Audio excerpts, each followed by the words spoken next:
যাচ্ছে এই কালো যুগ। আচ্ছা আচ্ছা 18টি বছর পার করেছি। কত মানুষ শহীদ হয়েছে, কত মানুষ আহত পঙ্গু হয়েছে, লক্ষ লক্ষ মানুষ কারাবরণ করেছে। এ জাতির কত শিশু, কত মা, কত স্ত্রী, কত পিতা আল্লাহর কাছে সিজদা দিয়ে চোখের পানি ফেলেছে, আল্লাহর কাছে মুনাজাত করে হাজারি করেছে, আল্লাহ তুমি এই অত্যাচারী শাসকের হাত থেকে এই জনপদকে উদ্ধার করো।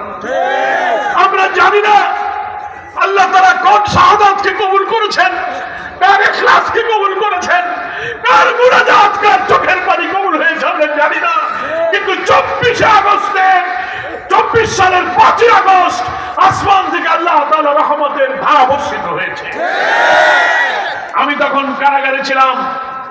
জুলাই অভ্যুত্থানের মধ্যে আমি আমাদের জামাত ডাক্তার তাহের সামুল হক ফারুকী, এখানে অনেক গাজীপুর সারা দেশের বহু নেতাকে অভ্যুত্থানের আন্দোলনের সময় আমাদেরকে কারাগারে আটকে রাখা হয়েছিল, রিমান্ডে নেওয়া হয়েছে।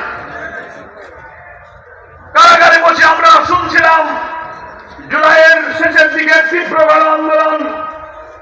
কেরানীগঞ্জের কারাগারে প্রায় 10,000 বন্দী যারা এই ফ্যাসিবাদের নিষ্ঠুর নির্যাতনের শিকার হয়ে কারাবন্দী ছিলেন, কারারক্ষীদের কাছে, কারা কর্তৃপক্ষের কাছে নতুন কোন বন্দী কারাগারে ঢুকলে আমরা ছুটে গিয়ে জিজ্ঞেস করতাম কি হচ্ছে বাইরে।